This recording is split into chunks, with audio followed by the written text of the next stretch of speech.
Sinead, what was the first catalyst that made you want to speak about inclusion in the fashion industry? All of my sisters and my brother are average height, like you, not little person like me.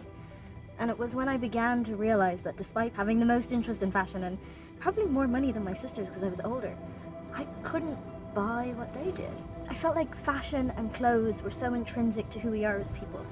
It's the only industry that touches our skin.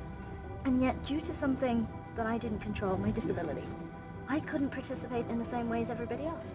I just don't think the fashion industry ever thought of disabled people as customers. I began talking about it, never imagining that 10 years later I'd be sitting in a car with you. No, it's my honor to be with you.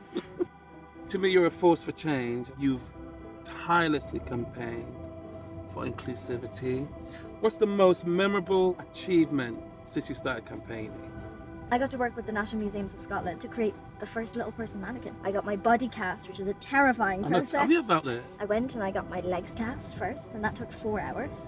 And then I got my torso cast and my arms cast. For me, what's important about that is for so long in fashion, we have heard a rationale as to why things can't change. Yes. So clothes cannot be made for little people because if fashion designers design them, retailers won't buy them. Retailers won't buy them because there's no way to display them. And now I'm saying, well, the mannequin is made. Yes. So we have a way to display them. Yes. Retailers can now buy them. That's all we need. It wasn't until the past few years that people realized that diversity sells. I think we're beginning to reach that turning point where industry sees that this isn't a market that can be ignored. Yes. It's not just an ideal. No. And by looking at it from a business proposition, we're moving it away from inspiration. We're moving it away from something that's just done on the UN Day for people with disabilities or Black History Month. Yes.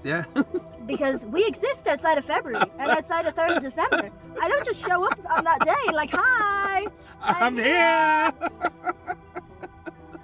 Sinead, thank you for being such a force for change. I have been looking at you and seeing the work you've been doing, and I'm so proud of you and everything you've achieved. And just thank you for being you and keep doing what you do. I mean, you're stuck with me.